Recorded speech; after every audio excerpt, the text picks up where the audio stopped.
Hati-hatilah dengan yang namanya rip current di dalam gereja. Gerakannya halus, sepertinya tidak berbahaya, tetapi banyak orang terjebak di dalamnya tanpa mereka sadari, dan akhirnya mereka terseret jauh. Sudah banyak orang yang terseret dan tenggelam karena ini. Mereka tidak berhenti datang ke gereja, tidak berhenti melayani, tetapi tanpa sadar mereka perlahan menjauh dari Tuhan. Mereka berpikir sedang bergerak maju, padahal mereka itu terseret jauh ke arah yang salah. Dan ironisnya, mereka semakin berusaha melawan, semakin mereka akan kelelahan, hingga akhirnya mereka tidak lagi mampu untuk kembali. Sebenarnya apa sih rip current itu? Di dalam dunia kelautan, rip current adalah arus bawah laut yang bergerak menjauh dari pantai dengan kecepatan tinggi. Gerakannya tidak nampak jelas di permukaan, tetapi sangat kuat di bawah air. Banyak orang yang berenang di laut tidak menyadari keberadaannya.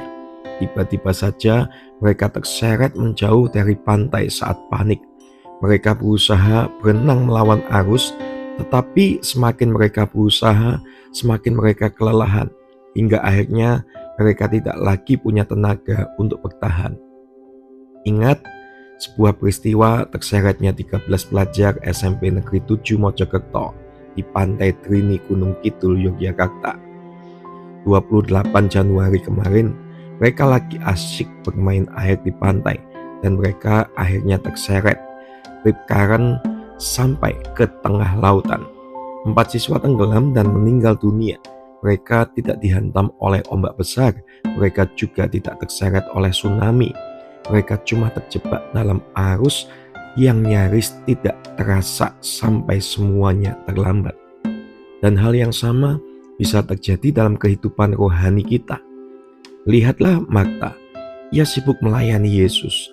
Ia ingin memastikan segala sesuatunya berjalan dengan baik, tetapi dalam kesibukannya, ia mulai kesal dengan saudara perempuannya, Maria, yang hanya duduk diam di kaki Yesus.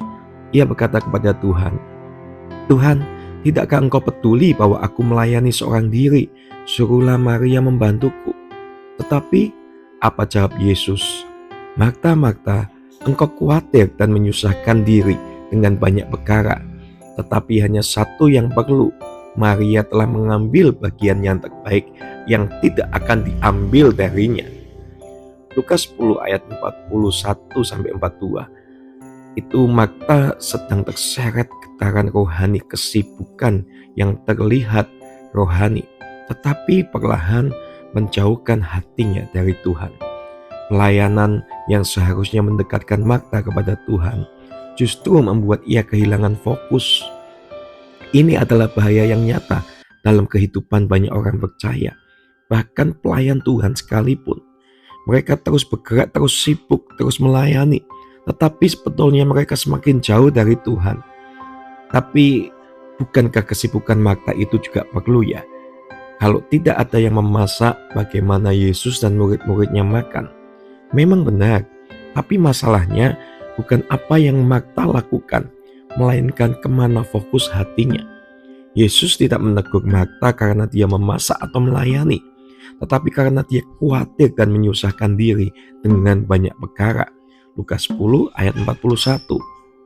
Artinya, pelayanannya yang seharusnya dilakukan dengan sukacita malah berubah menjadi beban yang mengganggu hatinya.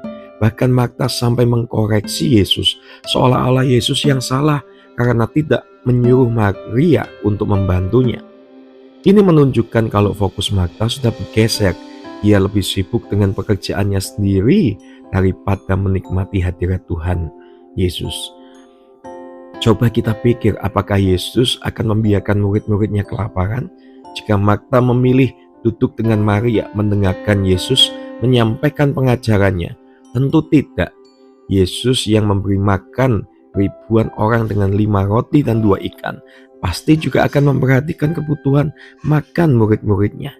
Yang Yesus ingin Marta pahami adalah bahwa lebih penting berada dekat dengannya daripada sekedar sibuk melakukan sesuatu. Dan bukan berarti ini pelayanan tidak penting. Masalahnya adalah hati kita. Apakah semakin dekat dengan Tuhan ketika kita melayani?